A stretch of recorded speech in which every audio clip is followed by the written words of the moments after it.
요즘 불멍에 새로운 아이템이 생겼죠? 컬러 모닥불 가루인데요. 빨강, 노랑, 초록, 파랑.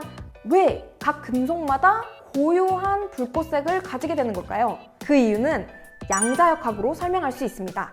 야외 공터 한가운데에 난로가 딱 한 개 있다고 생각해보세요. 한 11명 정도 그 주변을 서성이고 있다고 해볼게요. 이 움직임이 바로 불꽃의 고유한 색으로 나타납니다.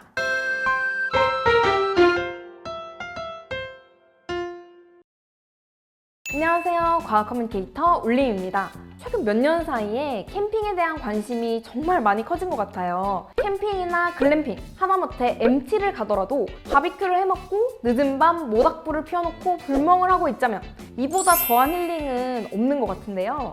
그런데 요즘 불멍에 새로운 아이템이 생겼죠? 바로 다양한 색깔의 불꽃을 볼 수 있게 해주는 컬러 모닥불 가루인데요. 빨강, 노랑, 초록, 파랑, 정말 아름다운 색깔의 불꽃 어떻게 만들어지는 걸까요? 궁금하시죠? 바로 알려드릴게요.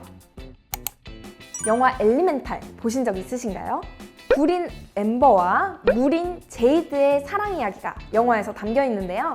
영화의 한 장면 중에 불인 엠버가 여러 종류의 금속을 밟을 때마다 몸 색깔이 변화하는 걸 보실 수 있는데요. 앞서 말씀드린 컬러 모닥불도 마법 가루를 던져두면 다양한 색깔의 불꽃을 볼 수 있죠. 두 가지 모두 원소의 불꽃색을 활용한 건데요. 금속 물질의 경우에 금속에 불꽃을 가져다 대면 금속마다 고유의 불꽃색을 나타내게 됩니다. 대표적으로 리튬은 빨강, 칼슘은 주황, 나트륨은 노랑, 구리는 파랑, 칼륨은 보라색을 나타내죠. 아마 학교에서도 불꽃 반응색은 다양한 실험을 통해 보신 적이 있으실 수도 있을 텐데요. 그렇다면 왜 각 금속마다 고유한 불꽃색을 가지게 되는 걸까요? 그 이유는 양자역학으로 설명할 수 있습니다. 불꽃 색깔과 양자역학이 어떤 관계가 있는지 의아하신가요?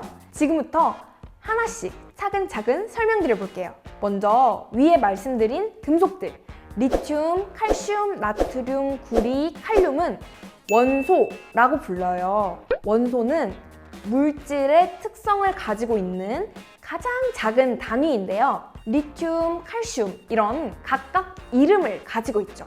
이 원소 한 개를 원자라고 합니다. 그리고 이 원자는 다시 원자핵과 전자로 이루어져 있어요.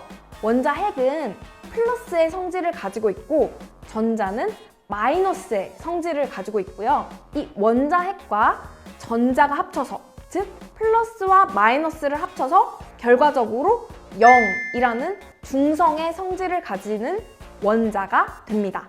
여기서부터 이제 양자역학의 개념이 등장하는데요. 오비탈이라고 들어보신 적 있으실까요? 원자를 구성하는 요소들 중 원자핵은 무게가 무겁기 때문에 원자의 정중앙에서 딱 버티고 있는데요.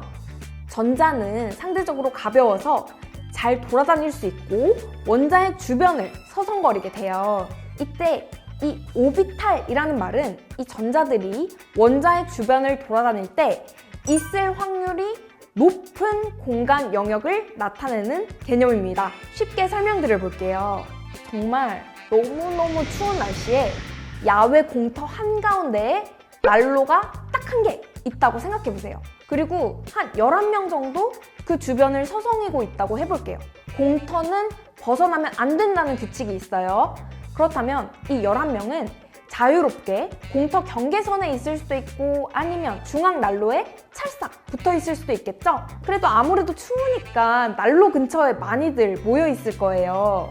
난로에 붙어 있다가 잠시 전화를 받으러 공터 경계로 이동할 수도 있고요. 여기에 난로는 원자핵이고 움직이는 사람들은 전자에 해당해요.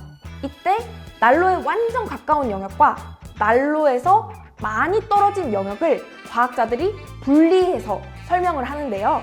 마치 뮤지컬이나 콘서트를 보러 가면 무대가 잘 보이는 VIP석과 무대가 정말 개미만하게 보이는 B석이 있는 것처럼 과학자들은 난로 앞 명당 자리부터 난로에서 점점 멀어져 갈수록 각각 S, P, D, F라고 영역을 구분해서 명칭을 붙여주었습니다. 여기까지 이해가 되셨다면 여러분들은 양자역학, 그 중에서도 원자의 오비탈 개념을 어느 정도 이해하시게 된 건데요. 이제 다시 불꽃 이야기로 넘어가 볼게요. 안정된 상태에서는 전자들은 움직일 수 있는 구역들이 어느 정도 정해져 있어요.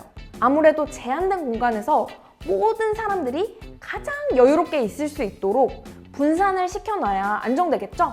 이걸 바닥 상태라고 합니다. 그런데 이 상태에서 난로 근처에 앉아있는 분을 공터 끝 경계로 잠시 보냈다고 생각해 볼게요. 그분은 갑자기 추워져서 좀 혼란스러워지셨을 거예요. 주변에서도 웅성웅성 왜 저기 가셨을까? 말이 나올 수도 있겠죠. 이런 상태를 들뜬 상태라고 합니다.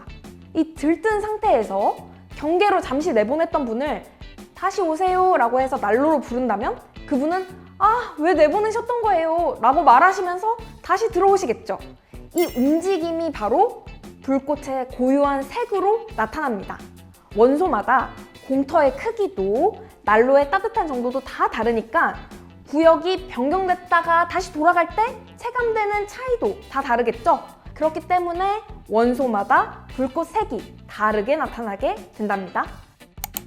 영화도 즐기고 컬러 모닥불을 보면서 불멍도 했는데 그 과정에도 양자역학이, 오비탈이, 화학적인 현상이 숨어 있었다니 과학은 정말 신비하죠? 이렇게 생활 속에서 궁금했던 모든 과학적인 이야기들이 있으시면 언제든 제보해주세요. 울림과학에서 속 시원하게 알려드립니다.